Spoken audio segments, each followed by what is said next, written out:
Bienvenue dans un nouvel épisode de l'émission Regard croisé sur notre Web TV Universia Watch, la Web TV d'Universia Police. Dans cet épisode, nous allons parler approche effectuelle en entrepreneuriat et j'aurai avec moi une invitée spécialiste de la question. Suivez avec nous.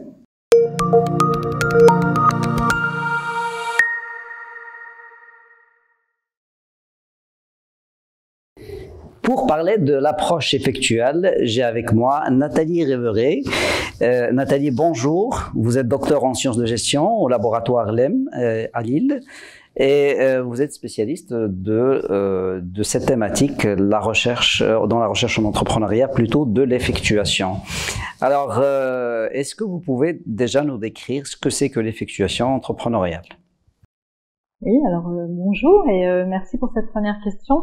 Alors en effet, une démarche effectuelle, c'est inciter nos étudiants à mobiliser les ressources dont ils disposent, les ressources aussi qui sont accessibles dans l'écosystème des étudiants, pour pouvoir construire, saisir les opportunités.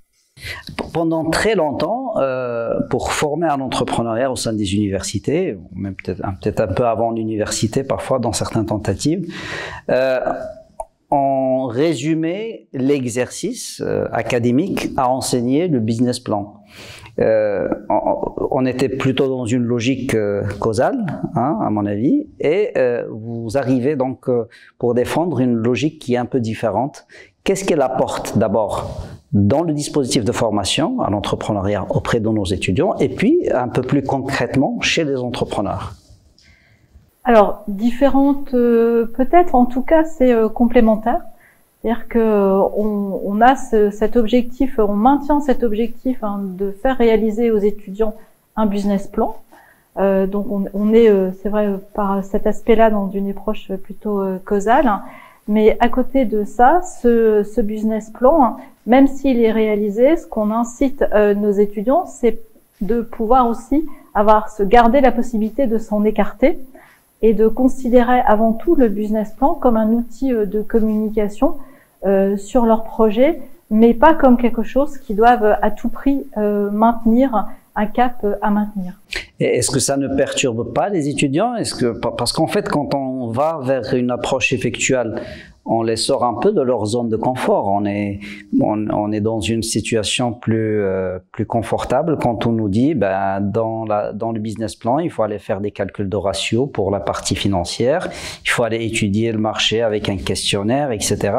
Est-ce que le fait de les sortir de cette zone de confort, très facile à transmettre académiquement, vers quelque chose qui a une logique différente, concrètement, dans les expériences, les retours d'expérience que vous avez dans votre université, qu'est-ce que ça amène? Alors, les sortir de leur zone de confort, je pense que c'est vraiment l'essentiel de notre job en tant qu'enseignant.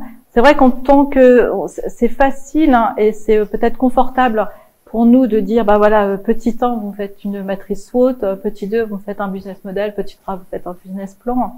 Mais alors on le fait, mais au-delà, on leur dit aussi, essayez. Parce qu'on a quand même beaucoup d'étudiants qui nous disent, l'entrepreneuriat, c'est pas fait pour moi. L'entrepreneuriat, c'est pour ceux qui ont beaucoup d'argent. L'entrepreneuriat, c'est pour ceux qui ont beaucoup d'expérience. Donc c'est donner aux étudiants cette possibilité de s'essayer. Voilà. Donc on n'est pas dans un cadre théorique, donc on fait pas un business plan théorique. On veut vraiment que les étudiants aillent tester grandeur réelle sur leur marché, de s'essayer à. Alors si trébuche, tant mieux, je dirais. C'est là où on va pouvoir mobiliser des capacités de résilience et leur dire voilà, vous avez essayé, ça n'a pas fonctionné, mais d'un autre côté, vous avez mobilisé des compétences, vous avez réussi à développer des compétences qui sont intéressantes et qui vous serviront pour la suite. Donc oui, en effet, on bouge les lignes et on les fait sortir tout à fait de leur zone de confort. Est-ce que dans les enseignements que vous disposez, les étudiants ne restent pas accrochés à des modèles d'entrepreneurs parce que au début, historiquement, la recherche en entrepreneuriat était focalisée sur l'entrepreneur en tant qu'objet de la recherche, et puis au fil des temps, il a évolué vers des approches processuelles et après aussi vers l'agir entrepreneurial. Mais est-ce que les étudiants, et eux, ils ne sortent pas aussi de ce portrait robot de l'entrepreneur? Alors, c'est vrai qu'il existe, ça fonctionne aussi très bien, une pédagogie qui sera plus par étude de cas, où on va prendre des exemples d'entreprises en expliquant les différentes stratégies qui ont été mobilisées. Alors, ça se fait beaucoup dans les écoles de commerce et ça fonctionne également très bien. Je pense que la formation et la pédagogie, ça dépend un peu du type d'étudiants qu'on a en face de nous. Et des étudiants qui, notamment mes étudiants, ce sont des étudiants qui vont s'installer futurs agriculteurs. Et cette approche par étude de cas n'est pas forcément adaptée. Donc on va proposer une approche pédagogique différente, mais qui est vraiment contingente au public qu'on a devant nous. Donc c'est en aucun cas, je peux prétendre que l'étude de cas et puis la démarche causale est peut-être moins performante qu'une approche avec une démarche effectuelle. Ça dépend vraiment des étudiants qu'on a en face de nous et voilà le message qu'on veut faire passer. Et puis après aussi l'écosystème dans lequel on est, l'écosystème universitaire, bien sûr, où on a des structures qui peuvent nous accompagner, qui existent dans certaines universités, peut-être moins dans d'autres. Est-ce que vous avez parlé d'étudiants, on a une image parfois de l'étudiant, de la formation initiale. Très souvent, on réduit l'étudiant au profil de l'étudiant en formation initiale. Est-ce que par contre, en formation continue, vous recevez des entrepreneurs? Est-ce que le terme approche effectuelle, ça ne leur semble pas trop théorique? Alors, c'est pas un terme que j'utilise devant mes étudiants, parce que je pense qu'ils se diraient, mais qu'est-ce qu'elle nous raconte, hein. Donc, moi, je vérifie avec des grilles d'analyse qui ont été mises au point par Sarah Savati, des grilles d'analyse pour voir si c'est une démarche effectuelle ou une démarche causale. Mais voilà, je ne parle pas de ce terme-là. Après, vous parlez des étudiants en formation continue. C'est vrai que des étudiants qui sont par exemple en alternance, ils ont la connaissance d'entrepreneurs, donc le regard sera forcément différent que des étudiants qui ont très peu d'expérience en entreprise. On aura aussi une pédagogie qui sera différente, puisque un étudiant qui est en alternance, il développe certaines compétences qui peuvent être identiques à des compétences qu'on va développer dans un module d'entrepreneuriat.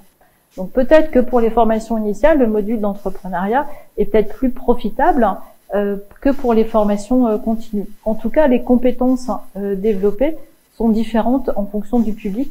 Une formation initiale, on n'aura pas les mêmes compétences développées que dans une formation d'un étudiant qui est en alternance, par exemple. Pour revenir au terme, à l'usage du terme effectuel dans un dispositif de formation de manière générale, on voit aussi un terme équivalent, vous me corrigez si je me trompe, l'usage du Lean Startup, qui me semble-t-il s'inscrit aussi dans une logique effectuelle. Est-ce que c'est un terme qu'on utilise aussi dans les maquettes pédagogiques en formation entrepreneuriat? Oui, alors c'est vrai que le Lean Management, c'est des choses qu'on va enseigner à nos étudiants, avec des pratiques qui sont bien spécifiques à cette démarche-là, mais tout à fait l'effectuation s'inscrit tout à fait dans cette problématique de Lean Stratégie, de Lean Startup, etc. Merci Nathalie pour cet échange. Merci à vous. À très bientôt. À très bientôt.